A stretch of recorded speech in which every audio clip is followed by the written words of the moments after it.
agriculture areas. I so move, Mr. Is President. there any objection? Hearing none, amendment is approved. Thank you, Mr. President. We proceed to Section 15, Powers and Functions of the Bureau of Agriculture Co-ops. On page 12, between line 19 and 20, insert a new paragraph to read, "The Bureau shall exercise its powers and functions in a manner complementary to and not duplicative of the powers and functions of the CDA under applicable laws." So move, Mr. President. Is there any objection? Hearing none, amendment is approved. Mr. President, Section 30, implementing rules and regulations, the amendment will be on page 17, deletes line 9 to 12 and replace them with the following. Section 30, implementing rules and regulations. The rules and regulations necessary for the effective and efficient enforcement of the provisions of this Act shall be formulated by the Department and the CDA in coordination with the relevant government agencies and in consultation with the LGUs, agriculture cooperatives, farmers and fisherfolk organizations, and other stakeholders, and shall be implemented within 90 days from the effectivity of this Act. Unjustified or willful failure or refusal of the concerned government agencies to promulgate the implementing rules and regulations, IRR, within the specified period shall subject the heads of these government agencies to administrative penalties under applicable civil service laws. And third paragraph, should the IRR contain provisions that are contrary to this Act, the heads of government agencies responsible for such provision, when done in bad faith or with gross negligence, shall be held administratively liable. So move, Mr. President. Is there any objection? Hearing none, amendment is approved. And finally, Mr. President, Section 32, Annual Reports. The amendment is on page 17 between lines 23 and 24 to insert a new paragraph to read, "To promote transparency and accountability, the Bureau shall maintain and regularly update a publicly accessible digital registry containing relevant information on accredited agriculture cooperatives, including their ratings, incentives and benefits received, procurement awards, grants, and compliance status subject to applicable data privacy laws." So move, Mr. President. Is there any objection? Hearing none, amendment is approved. Thank you, Mr. President. There are no other proposed amendments for Senate Bill 1990. With the permission of our majority leader, if we can move to terminate the period of amendments. Yes, Mr. President. Mr. President, there being no other members who wish to amend the measure further, I move that we close the period of amendments. I so move, Mr. President. Is there any objection? Hearing none, period of amendments is hereby closed. Mr. President, with that, I move to approve on second reading Senate Bill number 1990 and the committee report number 452. Is there any objection? Hearing none, Senate Bill number 1990 is hereby approved on second reading. Thank you very much, Mr. President. Move to suspend consideration of the measure. Consideration is hereby suspended. Mr. President, we are in receipt of a bicameral conference committee report on the disagreeing provisions of Senate Bill number 1894 and House Bill number 8476, or the amendments to the Universal Access to Quality Tertiary Education Act, which has been filed with the Bills and Index last June 3, 2026, and was ratified by the House of Representatives on the same date. Mr. President, I move that we approve and ratify the said conference committee report on the disagreeing provisions of Senate Bill number 1894 and House Bill number 8476, and the text of the joint explanation be deemed read into the records of the chamber. I so move. Is there any objection? Hearing none, the motion is approved. The conference committee report is approved and ratified. Thank you very much, Mr. President. And Mr. President, yes, Mr. President. May we recognize our distinguished colleague, Senator Joel Villanueva. We recognize the gentleman from Bulacan, Senator Joel Villanueva. Yeah, Mr. President, just to give a very short manifestation on the ratification of the BICAM report on enhancing universal access to quality tertiary education. Mr. President, dear colleagues, it is with great privilege that we rise today to express our strong support for the ratification of the Bicameral Conference Committee report on the disagreeing provisions of Senate Bill number 1894 and House Bill number 8476 otherwise known as the Act Enhancing the Universal Access to Quality Tertiary Education. We again extend our warmest gratitude to our fellow conferees in the Senate and our counterparts in the House of Representatives, especially Chairperson Lauren Legarda. As one of the co-authors one of the authors and co-sponsors of this particular measure, Mr. President, we welcome the improvements introduced through this legislation and remain hopeful that these amendments will further strengthen RA number 10931, or the Universal Access to Quality Tertiary Education Act. More importantly, we trust that these reforms will remain faithful to the original spirit and intent of the law, a landmark measure that we, together with some of our colleagues here, including our Senate President, envisioned during its passage to make higher education more accessible to every deserving Filipino learner, especially those who face the greatest economic barriers. This measure responds directly, Mr. President, to that challenge by granting prioritization of eligibility to the tertiary education subsidy for enrolled students from the 4Ps o Pantawid Pamilyang Pilipino program households in recognized higher education institutions and technical vocational institutions. We are helping, Mr. President, ensure that financial hardship does not stand in the way of educational opportunity. So ultimately, Mr. President, this measure advances our collective goal of building a more equitable and inclusive education system. It strengthens the country's commitment to supporting learners not only in gaining access to tertiary education, but also in successfully completing it and realizing their full potential. Again, Mr. President, for these reasons, we wholeheartedly support the ratification of this BICAM report. Maraming salamat, Ginoong Pangulo. At, Thank you, Senator Joel Villanueva. Thank you very much, sir, Deputy Majority Floor Leader. Thank you, sir. With that, I move to consider Senate Bill number 1991 and the committee report number 53. I so move, Mr. Is President. there objection? Hearing none, the motion is approved. This is an act strengthening the National Agriculture and Fisheries Extension System to accelerate agriculture and fisheries development, Mr. President. The sponsor of this measure is Senator Kiko Pangilinan, and may we recognize the sponsor and to amend Senator Joel Villanueva. Yeah, we recognize the sponsor, Senator Kiko Pangilinan, and Senator Joel for his amendments. Thank you, Mr. President. If I may, Mr. President, with the permission of our chairperson, on page 5, this representation would like to propose that we delete lines 24 and 25 and replace them with the following.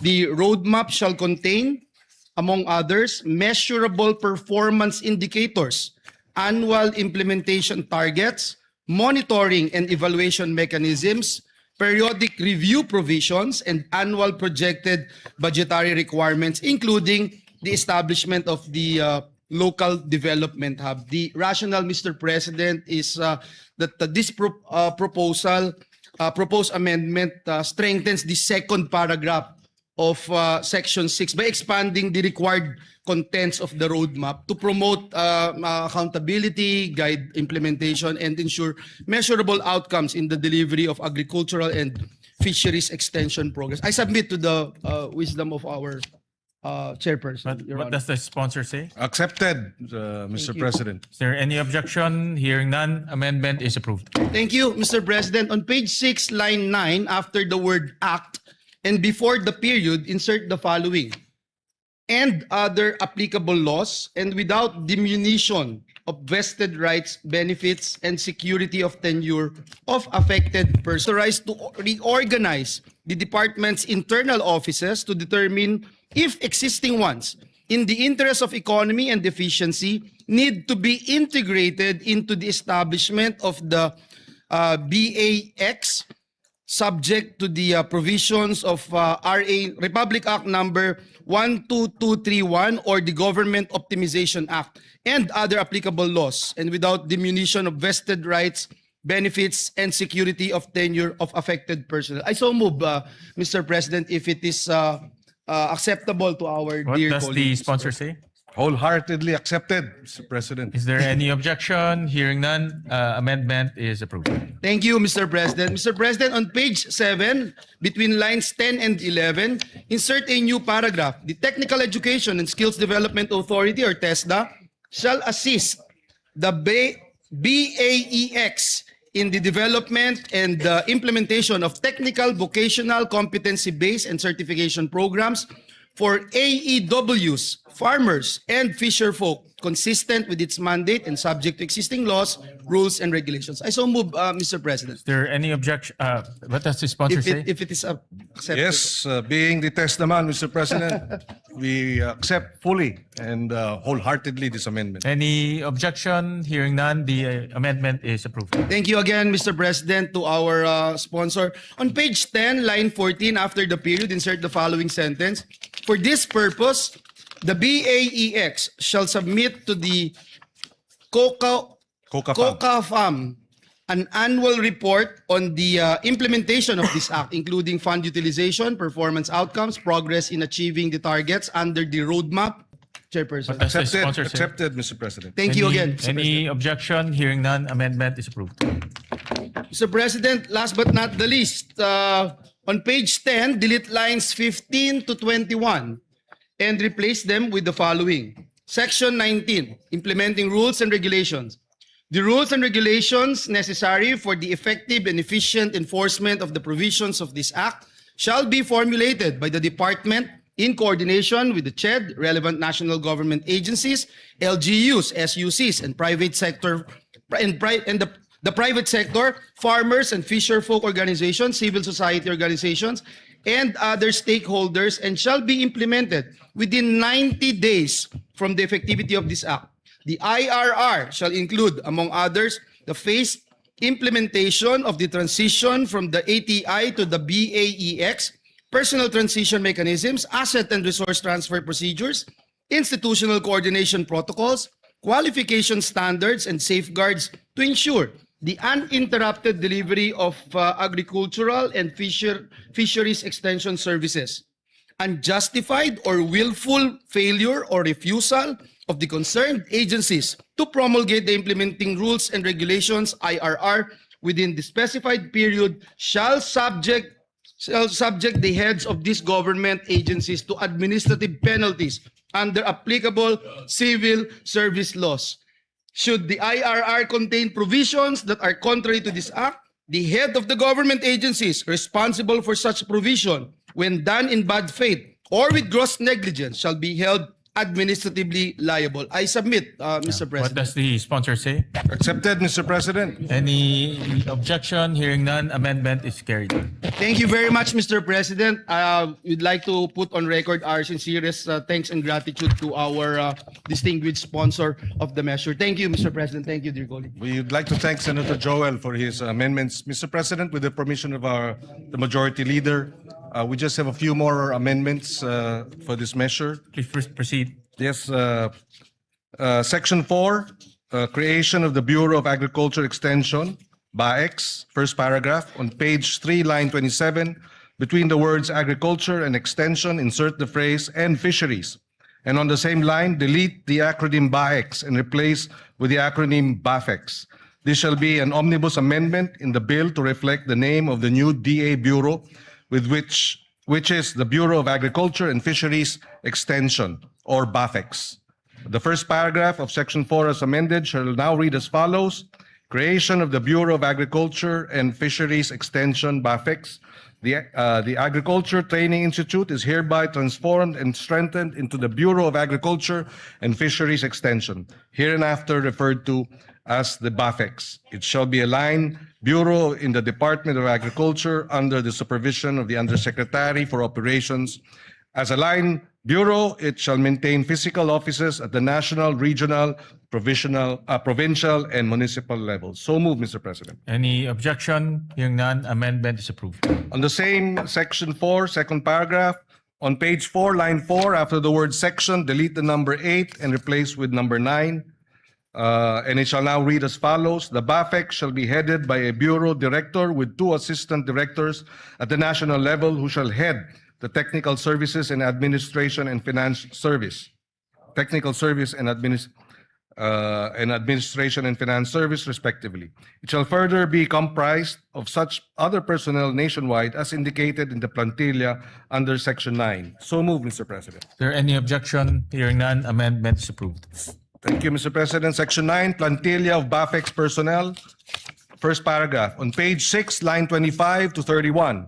Starting from the word agriculture, on line 25, delete the rest of the paragraph ending with the word country on line 31 and replace with the following.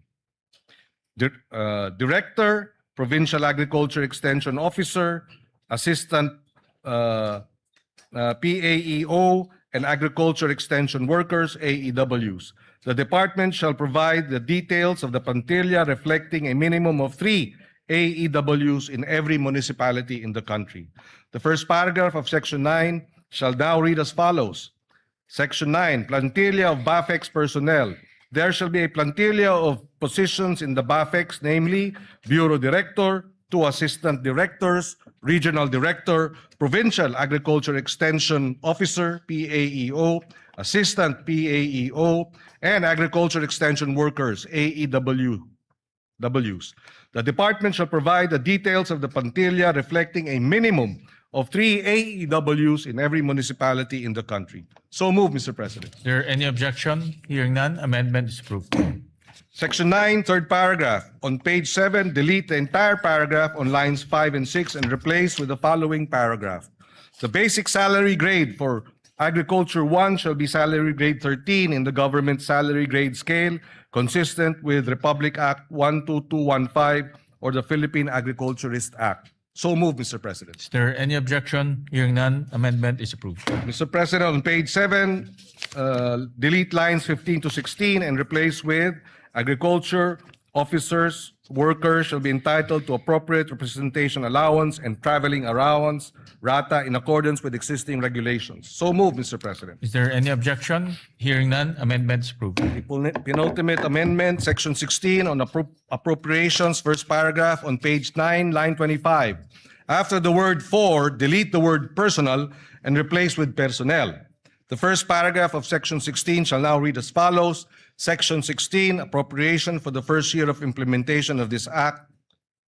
The amount of 10 billion pesos shall be appropriated for personnel services and operation and capital budget requirements of BAFEX. It shall be sourced out of the total budget of the department. So moved, Mr. President. Is there any objection? Hearing none, amendment is approved. And finally, on the title of the bill, the following, the omnibus amendment approved earlier. The title shall now read as follows. An act strengthening the National Agriculture and Fisheries Extension System to accelerate agriculture and fisheries development, creating the Bureau of Agriculture and Fisheries Extension, BAFEX, and appropriating funds therefore. Subject to style, Mr. President, so moved. Is there any objection? Hearing none, amendment is approved, subject to style. Thank you, Mr. President. There are no other amendments. With the permission of the Majority Leader, I move to terminate the period of amendments. Thank you very much, Mr. President. With that, no other member wishes to make any further amendments. I move to close the period of amendments. Is there any objection? Hearing none, period of amendments hereby closed. Mr. President, I move to approve on second reading Senate Bill number 1991 under Committee Report number 53. Is there any objection? Hearing none, Senate Bill number 1991 is hereby approved on second reading. Please double. Thank you, Mr. President. Move to suspend consideration. Thank you, of the Mr. measure. President. Consideration of Senate Bill number 1991 is hereby suspended. And we'd like to congratulate the distinguished colleague for that. Mr. President, I move, finally, we'll take up one more bill and one sponsorship of another bill, and then we can suspend for the CA. And then we'll take up the other bills this afternoon when we come back, Mr. President. Mr. President, I move that we resume consideration of Senate Bill number 1905 under Committee Report number 35. I so move, Mr. President. Is there any objection? Hearing none, motion is approved. This measure, Mr. President, is for all our barangay health workers. We were in the ground during the earthquake, and we saw all the first responders were actually barangay health workers. Correct. Helping our people. We promised them, Mr. President, we will pass this, and therefore I would like to recognize, sponsor Senator Risa Ontiveros for their finalizing our amendments on this measure, Mr. President. By the way, for the record, Mr. President, we passed this already in the last Congress. So it's just a matter of passing this once again in this Congress. Thank So you, moved, thank Mr. you, President. Majority Leader. We recognize the gentle lady from Panay, Senator Risa Ontiveros. Salamat po, Mr. President. Mr. President, there are no more committee amendments and no colleague has submitted individual amendments for proposal today. So, with the indulgence of the body, Mr. President, if the body will kindly allow, and in the light also of what the majority leader has said, na actually round 2 na po ito ng mga barangay health workers sa buong Pilipinas since the previous or 19th Congress. If the body will allow, Mr. President, I respectfully move with the indulgence of the majority leader that the body closes the period of amendment on Senate Bill number 1905, Mr. President. Yes, this is actually the second time around this bill Yes, came to Mr. the floor. President. Yes, Mr. And President. last time we actually approved it. Unfortunately, hindi ho siya natuloy. No? So Yes. with that, Senator Erwin is raising his hands. We recognize Senator Erwin Tulfo. Just a short manifestation, Mr. President, Madam Chair, our sponsor. Kailangan na po siguro talaga nating ipasaho ito. Kailangan po dahil ito po ay ang ating pong mga barangay health workers, ang mga first responders. Ito po nakita natin nung nagdaang earthquake sa Mindanao, sila po ang nauna. Ang mga barangay health workers po natin, ginagamot po yung may mga sugat at nag-iikot po sa iba't ibang barangay, doon po sa Sarangani, doon po sa General Santos City. At hindi lang po sa lugar na yan, kundi sa iba't ibang panig ng ating bansa, na kapag tinamaan po ng mga unos, kalamidad, sila po ang unang-unang mga rumiresponde sa mga bahay-bahay. So, ika nga, I believe it is high time that we must pass this Senate bill alang-alang po sa kanila. And it is our way of saying thank you for your service. Maraming salamat, Mr. Thank you President. for that, Maraming salamat, Madam Sponsor. Thank you for that manifestation, Senator Erwin. I believe last night was Senator JV who sponsored this bill. No? Kaya That's dumaan na right, ho Mr. to sa maraming debate at sa wakas, nandito tayo ulit para aprobahan. Thank you very much, Mr. President. With that, I move that Amendments hereby closed. Salamat, move- Mr. President. Thank you, Mr. President. Mr. President, move to approve on second reading Senate Bill number 1905 under Committee Report number 35. So, Is there any objection? Hearing none, Senate Bill number 1905 is hereby approved on second reading. Mr. President, I move congratulations. Congratulations to the sponsor. To the barangay health workers and the sponsor, Salamat, Mr. Mr. President. President. Congratulations. And to the Senate. Mr. President, move to suspend consideration of the same. The consideration of the aforementioned bill is hereby suspended. Mr. President, I move that we proceed to reference of business, short reference of business. The Senate Secretary is directed to read the reference of business. Reference to business, message from the House of Representatives, letter from the House informing the Senate that on 3 June 2026, it passed the following House bills in which it requests the concurrence of the Senate. House number A389, an act prohibiting political dynasties in national and local elective offices.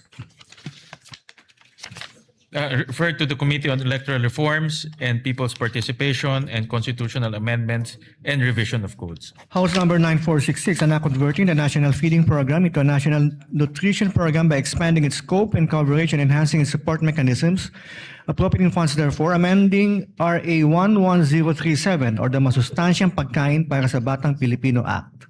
Referred to the Committees on Basic Education, Agriculture, Food and Agrarian Reform, Ways and Means, and Finance. Committee Report 71, jointly by the Committees on Basic Education, Agriculture, Food and Agrarian Reform, and Finance, on Senate number 2272, with Senators Tulfo R, Pangilinan, Marcos, Estrada, Villanueva, Lapid, Villar M, Aquino, Ejercito Tulfo E, and Villar C as authors. An act strengthening and expanding the National Nutrition Program, amending for the purpose Republic Act number 11037, otherwise known as the Masustansyang Pagkain para sa Batang Batang Pilipino Act, appropriating funds therefore, recommending approval in substitution of Senate numbers 87, 219, 431, 902, 1145, 1192, 1207, 1312, 1375, 1471, and 1767. Sponsor, Senator Aquino. To the calendar for ordinary business. Majority Leader. Oo nga. Pwede rin na.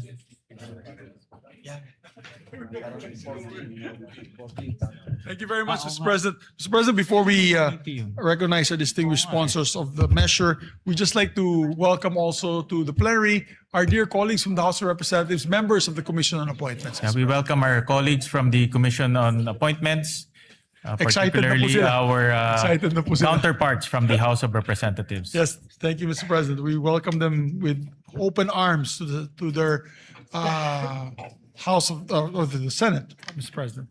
Mr. President, I move that we transfer to the calendar ordinary business special orders, Senate Bill number, it's not in my list, 2272. 2272. Mr. President, I so move. Is there any objection? Hearing none, the motion is approved. Mr. President, I move that we consider Senate Bill number 2272 and ask the Secretary to read the title of the measure.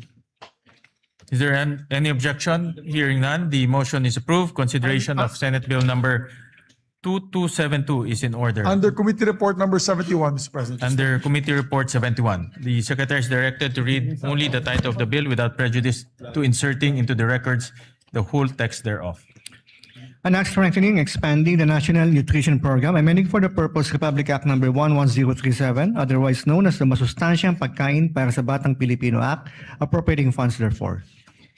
Mr. President, we recognize the sponsor, Senator Bam Aquino, to sponsor the We measure. recognize the gentleman from Tarlac, Senator Bam Aquino. Mr. President, mga kasama, magandang araw po sa ating lahat.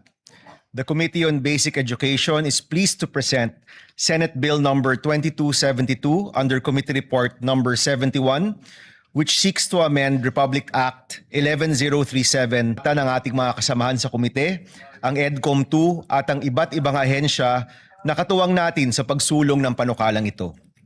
Sa lahat po ng mga pangyayari sa Senado sa nakaraang buwan, ang reformang ito na para sa kabataang nangangailangan at para sa kabataang nagugutom, ang isa po sa nakapanghihinayang po talaga na naantala ng ilang linggo. Mr. President, mahalagang tugunan po ang matagal ng issue ng stunting sa kabataang Pilipino. Ayon po sa ulat ng EDCOM 2, sa loob ng 20 taon, mula year 2000 hanggang 2020, nananatili ang problema ng stunting sa ating kabataan. Currently, 26.7 po, isa sa bawat 4 na kabataan ay hindi naaabot ang kanilang tunay na potensyal. They will carry the lifelong burden of undernutrition. Hindi po natin malulutas ang krisis sa edukasyon kung hindi po natin tututukan ang isa sa mga ugat nito, ang kakulangan sa nutrisyon na nagsisilbing hadlang upang epektibong matuto ang mga estudyanteng Pilipino. Ang ating pong panukala ngayon ay hindi lamang isang feeding program. Ito po ay reforma sa edukasyon, isa pong public health strategy at isa pong hakbang sa pagpapaunlad ng human capital ng ating bansa. Meron pong matatag na ugnayan sa pagitan ng nutrisyon at edukasyon. Ang isang gutom na bata ay hindi makakapag-focus. Ang isang malnourished na utak ay nahihirapan na maalala ang pinag-aralan sa eskwelahan.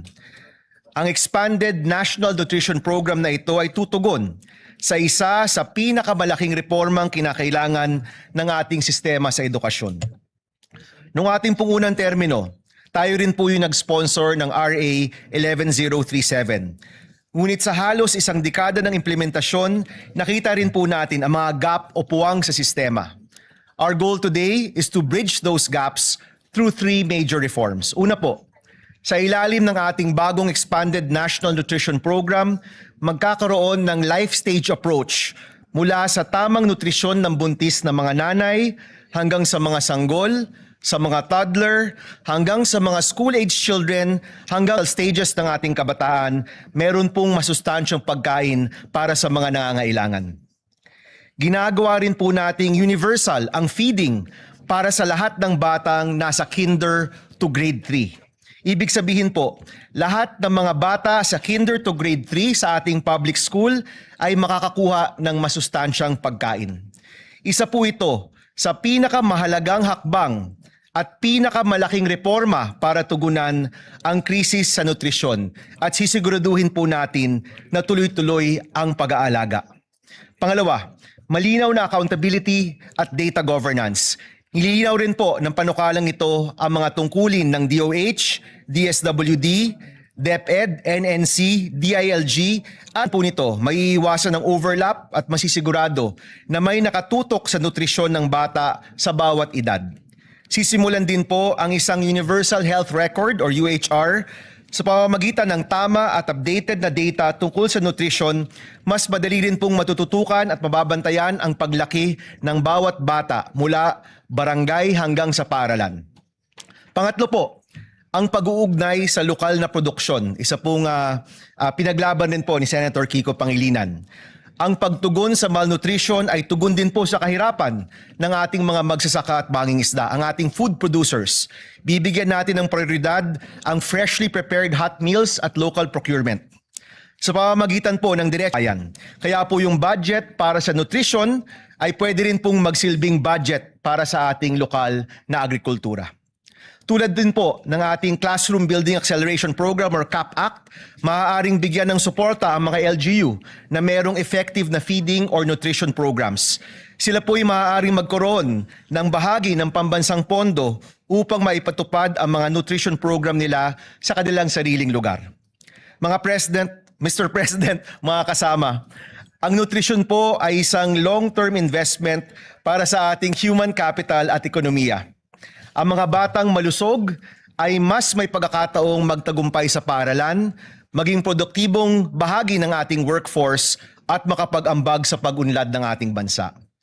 Nagbibigay din ng buyers, mga nasa GAIDA or geographically isolated and disadvantaged areas, mga batang may kapansanan at mga buntis na mag-aaral. Gaya po ng iba nating mga reforma sa edukasyon, inaasahan ko po ang inyong suporta upang masiguro na wala ng batang Pilipino ang uuwi na gutom o mahihirapang mag-aral dahil sa kumukulong sikmura. Simulan po natin ang pag-unlad ng ating bansa sa pinakapundasyon, isang batang Pilipinong busog, malusog, at handang matuto. Maraming salamat, Mr. President, mga kasama. Magandang araw po sa inyong lahat. Maraming salamat, Senator Bam, at maraming salamat at meron tayong ganitong batas para pumalutas po natin ang malnutrition sa ating bansa. At maraming salamat at binibigyan mo ng importansya ang kalusugan ng ating mga mag-aaral. Thank you, Mr. President. One of our principal authors and sponsors would like to also sponsor. We recognize distinguished colleague Senator Joel Villanueva. Yeah, we recognize Senator Joel Villanueva. Thank you very much, Mr. President, distinguished Majority Leader. Ginoong Pangulo, distinguished colleagues, it is an honor to co-sponsor Senate Bill number 2272 or the Expanded National Nutrition Program Act, strengthening and expanding Republic Act number 11037 or the Masustansyang Pagkain para sa Batang Pilipino Act. As one of the authors of this particular measure, having filed Senate Bill number 1145, we'd like to put on record our sincerest thanks and gratitude to the sponsor of the measure, our chairperson, Senator Bam Aquino, for pushing for these timely amendments to the law. Ginoong Pangulo, kapag po ang isang batang Pilipino ay pumapasok sa paaralan na wala pong laman ang sikmura, hindi lang po yan ang walang laman. Unti-unti rin pong nauubos ang kanyang pag-asa. Because before a child can dream, before a child can learn, before a child can succeed, he needs to be fed and nourished. According to UNICEF, Mr. President, nearly 1 in every 3 Filipino children under 5 years old is chronically malnourished. Sa BARM nga po, umaabot pa raw po sa 45.2% ang stunting rate ng mga bata. Mas mataas pa po ito, Ginoong Pangulo, sa nakakaalarma ng 28.8% na stunting rate ng buong bansa. Habang tayo po ay narito ngayon sa bulwagang ito, may batang Pilipinong pumapasok sa paaralan na tubig lang ang laman ng kanyang tiyan. May batang hirap na mag-concentrate sa klase dahil siya po ay gutom. At may mga magulang na pinipiling huwag kumain para lang may maihain naman para sa kanilang mga anak. Mr. President, the 2022 PISA results also showed that more than 1/3 Filipino students reported not eating at least once a week because of financial hardship. Hindi po simpleng statistics ito, Ginoong Pangulo. Mukha po ito o mukha po iyan ng batang nahihilo sa classroom. Mukha po yan ng batang unti-unting na pag-iiwanan. Hence, Mr. President, we fully support this measure which recognizes that hunger is not merely a food problem. It is an education problem. It is a health problem. It is a poverty problem. Mr. President, distinguished colleagues, the true measure of a nation is how it treats its children. Kung gusto po nating magkaroon ng matatag na ekonomiya, dekalidad na edukasyon at produktibong mamamayan, magsimula po tayo sa pinakapayak ngunit pinakamahalagang pangangailangan, ang masustansyang pagkain. Kaya naman po sa panukalang batas na ito ay laban po ito sa kontragutom, laban kontra gutom, laban kontra stunting, laban kontra kahirapan, at laban para sa kinabukasan ng bawat batang Pilipino. Naniniwala po tayo, Ginoong Pangulo, na kapag busog ang bata, mas malakas at mas ganado po siyang mangarap. Mas handa po siyang matuto at mas handa po siyang lumaban sa buhay. At kapag ang batang Pilipino ay lumaking malusog, ang buong bayan po ang aangat. Dahil walang batang Pilipino ang dapat matulog na gutom at walang batang Pilipino ang dapat mangarap ng walang laman ng tiyan.